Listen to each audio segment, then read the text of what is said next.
Parliament అభ్యర్థి గౌరవనీయులు పెద్దలు వెంకట్రామరెడ్డి గారు, మన చిన్న కోడూరు జర్నలిస్ట్ సోదరులు అందరికీ పేరు పేరున నమస్కారం. అయితే ఒకటే విషయం బాగా ఆలోచించండి. ఈ ఎన్నికలు మనకు చాలా కీలకమైనవి. ఒకవైపు ఎండలు, ఇంకొక వైపు ఎన్నికలు. ఎర్రటి ఎండల్లో ఎలక్షన్ అవుతుంది. మే 13వ తారీఖు వచ్చింది ఎలక్షన్. మనకు కొంచెం కష్టం తప్పని పరిస్థితి ఉన్నది. జనరల్గా హరీష్ అన్న అయితే గెలిచిండు కదా, ఇది మా ఎలక్షన్ కాదని అనుకున్నారనుకో, మనకే ఇబ్బంది అవుతుంది. నా ఎన్నిక ఎంత ముఖ్యమో మన సిద్దిపేటలో వెంకట్రామరెడ్డి గారి గెలుచుడు అంతకంటే ముఖ్యమనే విషయాన్ని కార్యకర్తలు గమనించాలి. సరే, ఈరోజు రాష్ట్రంలో అందరూ కూడా కాంగ్రెస్ పని అయిపోయింది. కాంగ్రెస్ సంగతి విఘ్నులైనటువంటి తెలంగాణ ప్రజలు అర్థం చేసుకున్నారు. అయ్యో ఆగమైతిమి, వీళ్ళ చెప్పుడు మాటలు విన్నాం అనేటువంటి విషయం ప్రజలకు కొద్దిగా మనసున పడతా ఉంది. ఇవాళ బీజేపీ వాళ్ళ సంగతి కూడా మనం మాట్లాడుకోవాల్సిన అవసరం ఉంది. ఇప్పుడు కేసీఆర్ తెలంగాణ ఉద్యమం ప్రారంభించిండు, కష్టపడి తెలంగాణ తెచ్చిండు. తెచ్చిన తెలంగాణలో ఒక్కటొక్కటి ఇల్లు చక్కబెట్టినట్టు చేసిండు పని. మనం కేసీఆర్ ముఖ్యమంత్రి అయినాడు ఏం పరిస్థితి ఉండే చిన్న కోడూరులో? కరెంటు సంగతి మీకు తెలియదా? 6 గంటలు 7 గంటల కరెంటు వస్తుండే మన ప్రభుత్వం లేకముందు.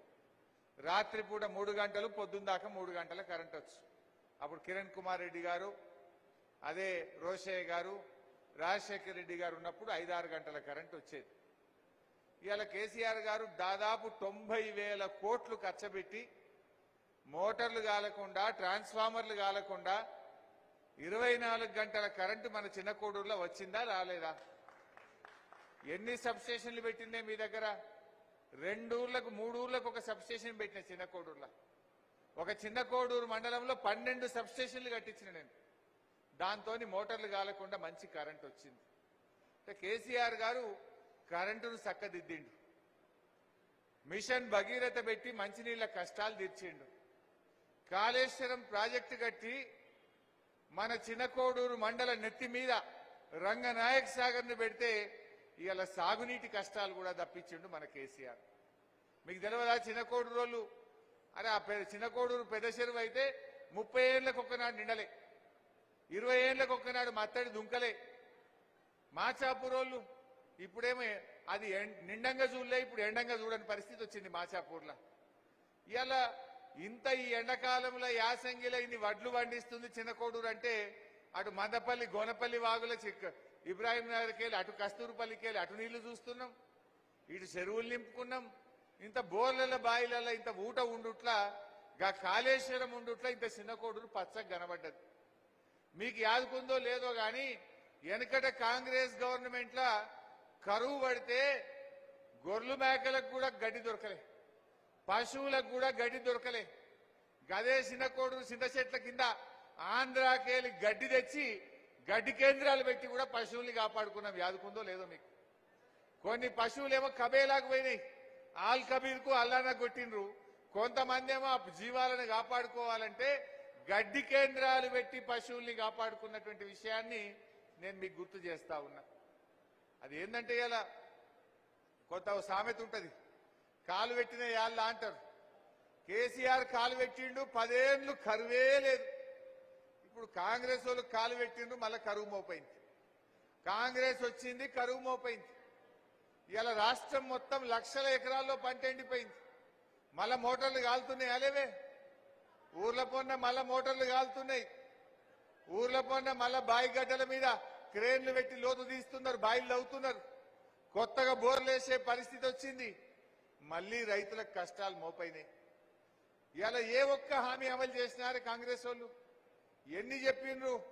ఓడదాటిదాకా ఓడమల్లప్ప, ఓడదాటినాక బోడమల్లప్ప అన్నట్టు చేసింది కాంగ్రెస్ వాళ్ళు. 100 రోజుల్లో 6 గ్యారంటీలు 13 హామీలు అమలు చేస్తామన్నారు. అయినాయా? అమలైనయా?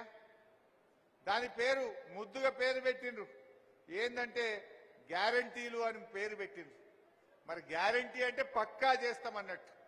మరి చేసిండ్రా ఆయన తీసుకుపోయి ఛాయ్ దాపిరా బిడ్డ అది చేసిండ్రా నమ్మబలికిండ్రు 6 గ్యారంటీలు అమలు చేస్తామని నమ్మబలికిండ్రు నయ వంచన చేసింది ఇవాళ కాంగ్రెస్ ప్రభుత్వం.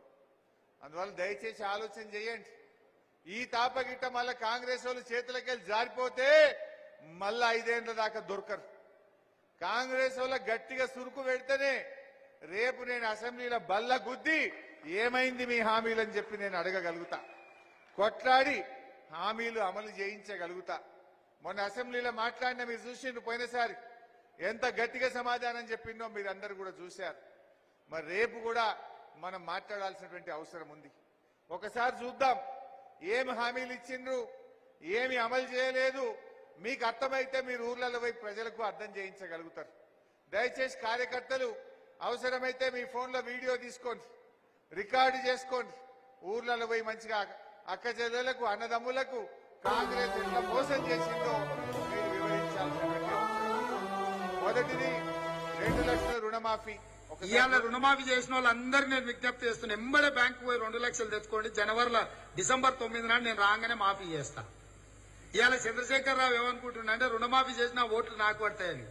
నేనేం చెప్తున్నా అంటే రుణమాఫీ అయిన వాళ్ళందరూ ఎంబడే పోయి మళ్ళీ 2 లక్షల రుణం తెచ్చుకోరి. డిసెంబర్ 9 నాడు నేను అవి మాఫీ చేస్తా. కాబట్టి రైతులందరికీ నేను విజ్ఞప్తి చేస్తున్నా, ఎంబడే పోయి బ్యాంకు పోయి లోన్లు తెచ్చుకోరి, వచ్చిన ఎంబడే నేను రుణమాఫీ చేస్తా. అయినా అదే 2 లక్షల రుణమాఫీ ఏమన్నాడు? డిసెంబర్ 9వ తారీఖు నాడు కుర్చీలో కూర్చోగానే మొదటి సంతకం పెడతా అన్నాడు. సిద్దిపేటలు అంటే మీకు తెలుసు కనుక నమ్మలే, కానీ వేరే దగ్గర జనం నమ్మిండ్రు. పాపం రైతులు ఈ 2 లక్షలు వస్తాయి కదా అని ఆశపడి ఓటేసిండ్రు. కానీ అత్యధికంగా రైతులు పండిస్తున్న పంట వరి ధాన్యం డిసెంబర్ ఇవాళ వరికి కనీస మద్దతు ధర 1960 రూపాయలు ఉంది. ఇవాళ దళారులు మిల్లర్లు 1200కు 1400 కొంటున్నారు. కాబట్టి 1960 రూపాయలు ఉన్న వరి కనీస మద్దతు ధరకు మించి 2500తో ఒట్లు కొనే బాధ్యత జనంకు చెప్పుకోవాలన్నా వద్దా? మనం 2500కు క్వింటాల్ ఒట్టుకునే బాధ్యత కాంగ్రెస్ పార్టీ తీసుకుంటుంది. అదేవిధంగా మొక్కజొన్న గిట్టుబాటు ధర రాక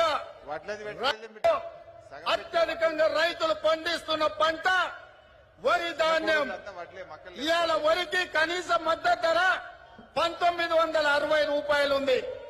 ఇవాళ దళారులు మిల్లర్లు 1200కు 1400 కొంటున్నారు.